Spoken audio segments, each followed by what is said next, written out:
Բարև ձեզ։ Լեռնային Ղարաբաղից բռնի տեղահանված անձանց կեցության եւ այլ ծախսերը հոգալու աջակցության ծրագրին զուգահեռ Աշխատանքի եւ սոցիալական հարցերի նախարարությունը աջակցություն է տրամադրում նաեւ կարիքավոր տեղահանված ընտանիքներին։ Ծրագրի մանրամասները քննարկելու ենք նախարարության ժողովրդագրության եւ ընտանիքի սոցիալական երաշխիքների վարչության պետ Արտակ Հարությունյանի հետ։ Բարև ձեզ, պարոն Հարությունյան։ Պարոն Հարությունյան, սկսենք աջակցության շահառուների շրջանակից, ովքեր են կարողանալու օգտվել աջակցության ծրագրից, որ ընտանիքները։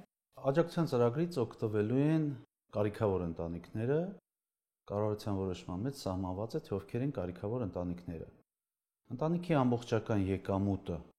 ամսական պարբերականությամբ ստացվող, եթե մեկ անձի հաշվարկով չի գերազանցելու 55,000 դրամը, այդ ընտանիքը կոչվի շահառու ընտանիք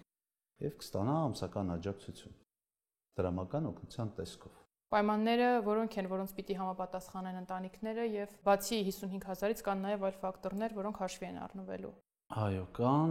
նախ ընտանիքի անդամները պետք է լինեն Լեռնային Ղարաբաղից բռնի տեղահանված անդամներ, համապատասխան տեղեկատվությունը ճշտվելու է տեղեկատվական բազաների հետ համադրումների արդյունքում։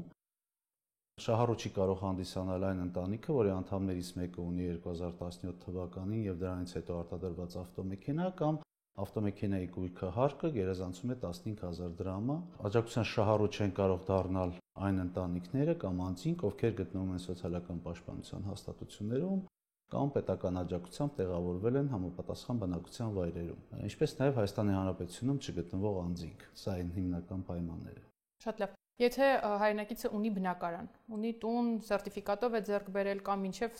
բնակարանային ապահովման պետական աջակցության ծրագիրը ուներ բնակարան, արդյոք կարող է դառնալ աջակցության ծրագրի շահառու։ Աջակցության ծրագրի շահառու չեն կարող դառնալ այն ընտանիքները, որոնց անդամները կամ անդամներից որևէ մեկը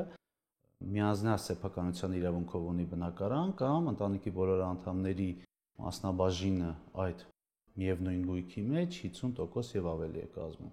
Շատ լավ։ Ընտանիքի օրինակով դիտարկենք։ Եթե ունենք ընտանիք, որը կազմված է 4 անդամից, ընտանիքի անդամներից մեկը աշխատում է, ստանում է 200,000 դրամ աշխատավարձ եւ անդամներից մեկն էլ կենսաթոշակառու է, աջակցության ծրագրից կարողանալու է օգտվել թե ոչ։ 4 անդամից բաղկացած ընտանիքի համար տվյալ դեպքում շեմը 200,000 դրամն է, 220,000 դրամը, որի պարագայում 220,000 դրամը բաժանած 4 ընտանիքի 4 անդամների վրա կստացվի նոր 55,000 դրամ։ Եթե աշխատավարձը 200,000 դրամ է, կենսաթոշակն էլ նվազագույնը 36,000 դրամ, կազմի 236,000 դրամ, այս ընտանիքը չի հանդիսանա շահառու ծրագրի։ Շատ լավ։ Այսինքն, երբ մենք ասում ենք, որ ընտանիքի յուրաքանչյուր անդամի եկամուտը չպետք է գերազանցի 55,000 դրամը, որպեսզի կարողանան օգտվել աջակցության ծրագրից, 55,000-ի մեջ մտնում է նաև ընտանիքին նշանակվող կենսաթոշակ, նպաստ եւ այլ աջակցության տեսակներ։ Ուրեմն ընտանիքի անդամների եկամուտները մի քանի տեսակի են։ Կարճ ասեմ, դա ամսական պարբերականությամբ ստացվող բոլոր եկամուտներն են։ Դա կլինի աշխատավարձ, դա կլինի նպաստ, դա կլինի դա կլինի կենսաթոշակ, այո, օրինակ ծննդյան նպաստը չի կարող լինել, որովհետև դա միանգամի է, խոսքը այստեղ ամսական պարբերականությամբ ստացվող գումարների մասին է։ Պատվո վճար, կենսաթոշակ, աշխատավարձ, մինչև 2 տարեկան երեխայի խնամք, սոցիալական աջակցության ծրագրի գումարը, որը կարող է լինել 40,000 դրամ, իսկ հուլիս ամսից 30,000 դրամ։ Այսինքն այն բոլոր գումարները, որ ընտանիքը ստանում է ամսական պարբերականությամբ։ Պարոն Հարությունյան, երբ խոսում ենք ծրագրի մասին, հիմնական հարցը ինչու է ընտրվել հենց 55,000 դրամ, ինչից ելնելով, ինչ հիմքեր, ուսումնասիրություններ կան։ Գումարը ընտրվել է հիմք ընդունելով ընտանիքների անապահովության գնահատման նոր համակարգի կարգավորումները, որտեղ սահմանված են անապահովության 4 շեմեր՝ ծերեղ անապահով, չափավոր անապահով, միջին անապահով եւ անապահով։ Կոնկրետ ասեմ, անապահովության նպաստի համար մենք ծարեղ անապահովության շեմն ենք վերցնում, որը նվազագույն պարենային զամբյուղի արժեքն է 34,581 դրամ։ Այս միջոցառման համար ընտրել ենք անապահովության 3-րդ շեմը, միջին անապահովությունը, որը կազմում է նվազագույն պարենային զամբյուղի 160%-ի չափի արժեք։ Այն միջոցառումը, որ ասում ենք 40 գումարած 10, դա շարունակվում է որոշակի փոփոխություններով, հունվարից մարտ ամիսը 50,000 դրամ, հետո հատուկ առանձին խմբերի անձանց համար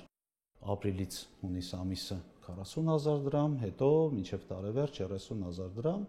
Սա ամբողջությամբ մեկ որոշման շրջանակներում նկարագրված էր, ինչ անելու կառավարությունը 25 թվականին։ Քանի որ արդեն ունեն գործող միջոցառումներ 40 գումարած 10,000 դրամի շարունակության տեսքով, կառավարությունը որոշել է, որ իրականացնի սոցիալական աջակցության միջոցառում եւս մեկ լրացուցիչ, որի թիրախը կարիքավոր ընտանիքներն են։ Այսինքն մենք հիմա շեշտը դնում ենք նրա վրա, որ աջակցություն կտրամադրենք կարիքավոր, այսպես ասած, ցածր եկամուտներ ունեցող ընտանիքներին, որոնք ինչ-ինչ հանգամանքների ձեռներով հնարավոր է որ չկարողանային շարունակեին, ասենք, բնակվարձի կամ իրենց կեցության ծախսերը հոգալու հարցը։ Չէ՞։ Պարոն Հարությունյան, ամփոփելով, այսինքն նախկինում իրականացված աջակցության ծրագրի դեպքում ընտանիքը կարող էր ունենալ տուն, կարող էր ունենալ կայուն ֆինանսական եկամուտներ եւ բոլորը ստանում էին համահավասար եղանակով աջակցություն։ Նոր ծրագիրը թիրախավորել է հենց այն ընտանիքներին, ովքեր որ ունեն ցածր եկամուտներ եւ ունեն հրատապ սոցիալական աջակցության անհրաժեշտություն։ Այո, շեշտը դրել են կարիքավորության հիման վրա, չնայած այն հանգամանքին, որ նախկին միջոցառումները, այսինքն ոչ թե նախկին արդեն գործող 40 գումարած 10-ը նույնպես ունեին իրենց չափորոշիչները, կոնկրետ բնակարանի դեպքում ունեին 20 քառակուսի մետրից ավելի կամ պակաս ունենալու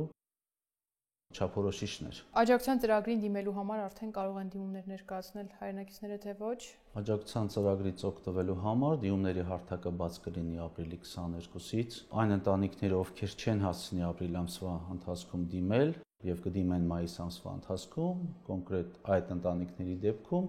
աջակցությունը կսկսենք վճարել նաեւ ապրիլ ամսվա համար։ Ինչա պետք սրա համար ապրիլի 22-ից ընտանիքը դիմելու է e-social հարթակի միջոցով, սա մեր միասնական տեղեկատվական հարթակի կայքեջն է, բացել է օգտահաշիվ եւ ներկայացնի համապատասխան հարթակի միջոցով դիմում։ Ասեմ, դիմումը շատ պարզ դիմում է, միայն ներկայացնել են իրենց տվյալները, որևէ փաստաթուղթ չի կցվելու, դիմելու է ընտանիքի, այսպես ասեմ, անդամներից մեկը, որի հաշվեհամարին նաև փոխանցվելու է համապատասխան գումարը շահառու լինելու դեպքում, ներկայացնելու է իր նաև բնակության վայրը, որից հետո նաև լրացնելու է ընտանիքի մյուս անդամների տվյալները։ Եվ այստեղ մի բան եւս ուզում եմ մեր շահառուները իմանան, որ փաստացի բնակության հասցեն է լրացնելու, որը նաև ճշտվելու է բնակության պետական ռեգիստրի միջոցով այդ բնակության վայրում հաշվառում ունենալու համար։ Պարոն Հարությունյան, դուք նշեցիք, որ բավական պարզ ընթացակարգով քաղաքացին կարողանալու է ներկայացնել դիմում, բայց դիմումի ներքո կա բավական մեծ աշխատանք։ Պետական եկամուտների կոմիտեն է կարծում տեղեկատվություն տրամադրում, ինչ ընթացակարգերով է կարողանալու ճշտել, օրինակ այդ ընտանիքի կազմում։ Նախ ընտանիքի կազմում ովքեր են մտնում, ընտանիքի կազմ ասելով ինչ նկատի ունենք, օրինակ եթե ընտանիքից աղջիկը ենթադրենք ամուսնացել է, արդյոք համարվում է այս ընտանիքի կազմում, թե ոչ, ու այդ տեղեկատվությունը ով որտեղ է աշխատում, ով ինչ աջակցություններ է ստանում եւ այլն, ինչպես է կարողանալու հավաքագրվել։ Ասեմ, դիմումը ներկայացնելուց նախ մի շարք տեղեկատվական բազաների հետ անմիջապես է ստուգումը կատարվելու։ Բնակության պետական ռեգիստրի հետ, օրինակ, միանգամից ստուգումը կատարվելու է, ընտանիքի անդամը համարվում է բռնի տեղահանված թե չէ, անմիջապես կատարվելու են ստուգումները։ Այս փուլը անցնելուց հետո, դիմումը ընդունվելուց հետո, հաջորդ ամսվա 1-ից մինչև 15-ը ներառյալ կատարվել են համապատասխան համադրումներ տեղեկատվական բազաների հետ։ Այսինքն այն կառավարության որոշման մեջ ինչպիսի չափորոշիչներ դրված են, ավտոմեքենա, եկամուտներ, նպաստ, կենսաթոշակ եւ այլն, այս բոլոր տեղեկատվական բազաների հետ կատարվելու է ստուգում մինչև յուրաքանչյուր ամսվա 15-ը։ Ապրիլ ամսվա դիմացներին, օրինակ, մինչև մայիսի 15-ը բոլոր ստուգումները կատարվելու են եւ որի արդյունքում որոշվելու է թե ընտանիքը ծրագրի շրջանակներում շահառու հանդիսանում է թե ոչ։ Շահառու հանդիսանալու դեպքում մի քանի օրվա ընթացքում համապատասխան գումարը փոխանցվի դիմում նշված հաշվեհամարին։ Կոնկրետ 4 անձից բաղկացած ընտանիքի դեպքում սա կազմելու է ընտանիքի համար 40,000 դրամ, գումարած ընտանիքի երկրորդ անդամից սկսած յուրաքանչյուր անդամի համար 10,000 դրամ, այսինքն կոնկրետ 4 անձից բաղկացած ընտանիքի դեպքում աջակցության գումարը կազմի 70,000 դրամ եւ կվճարվի ամսական պարբերականությամբ մինչև տարեվերջ։ Եվ ընտանիքի կազմը ինչպես է որոշվում։ Ընտանիքի կազմը կոնկրետ ծրագրի շրջանակներում հայտարարում է ընտանիքի, այսպես ասած, դիմող անդամը, որը ճշտվելու է բնակության պետական ռեգիստրի հետ։ Այսինքն ընտանիքի անդամները այդ բնակության վայրի հասցեով պետք է ունենան հաշվառում բնակության պետական ռեգիստրում հաշվառում։ Պարոն Հարությունյան, աջակցության ծրագրի մասին խոսելիս եւ սոցցանցերում եւ որոշ լրատվամիջոցների կողմից շեշտադրվել էր, որ 40+10,000 դրամ աջակցությունը նոր ընթացակարգով է գործելու, նոր շահառուների խումբ է լինելու եւ այլն։ Կխնդրեմ ձեր խոսքում եւս հստակ ընդգծել, արդյոք մեկը մյուսին շարունակող ծրագիր է եւ արդյոք քաղաքացին տեղահանված հայրենակիցը կարող է օգտվել եւ այսպես կոչված 40+10-ը, որի հիմա արդեն 40,000 դրամը եւ առանձին խմբերի համար եւ օգտվի այդ աջակցության ծրագրից եւ միաժամանակ կարիքավոր ընտանիքների համար նախատեսված աջակցության ծրագրից։ Ուզում եմ եւս մեկ անգամ շեշտել, որ կառավարությունը դեռևս նոյեմբեր ամսին ընդունել է որոշում, որով ամբողջությամբ նկարագրված են 2025 թվականին սոցիալական աջակցության միջոցառումները, որոնք բաղկացած են 3 մասից՝ հունվար-մարտ ամիսների համար, ապրիլից հունիս ամիսների համար եւ հուլիսից դեկտեմբեր ամիսների համար։ Սա արդեն իսկ որոշված է նոյեմբեր ամսվանից։ Այս միջոցառումը նոր կարիքավոր ընտանիքների համար ինչու է կոչվում լրացուցիչ, որ եւս մեկ միջոցառում, այո, կառավարությունը իրականացում է բռնի տեղահանված անձանց համար, որի հիմքը թիրախ, այսպես ասեմ, կարիքավոր ընտանիքներն են։ Եթե ընտանիքը, ես ներկայացրեցի, մեկ անձի հաշվարկով 55,000 դրամի չափ եկամուտ ունի ամսական, կարող է օգտվել այս միջոցառումից, այսինքն եւս մեկ անգամ ձեր հարցին հստակ պատասխանեմ, այո, ընտանիքը կարող է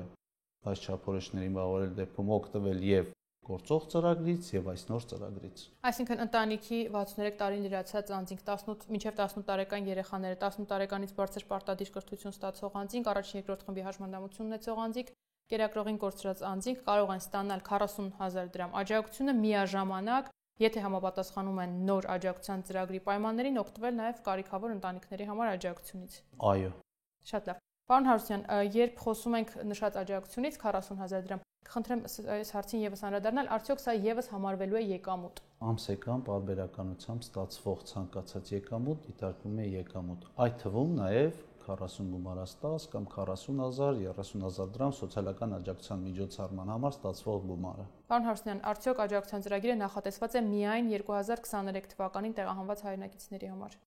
Աջակցությունը նախատեսված է Լեռնային Ղարաբաղից բռնի տեղահանված անձանց համար, այստեղ չկա տարբերակում 2023 թվականին, թե 2020 թվականից հետո։ Տեսեք 40 գումարած 10 ծրագրի դեպքում շահառու հանդիսանում էին այն անձինք, ովքեր ում տվյալները կային 100,000 դրամ միանվագ աջակցություն ստացող անձանց ցուցակներում կամ օպերատիվ շտաբի։ Այստեղ եւս մեկ ցուցակ ավելացել է միգրացիա եւ քաղաքացիական ծառայության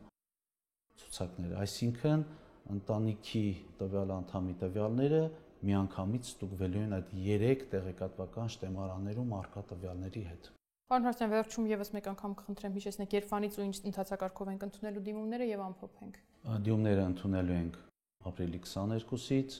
դիմումները on-line են օգտահաշիվ բացելու միջոցով, մեր շահառուները եթե կունենան խնդիրներ,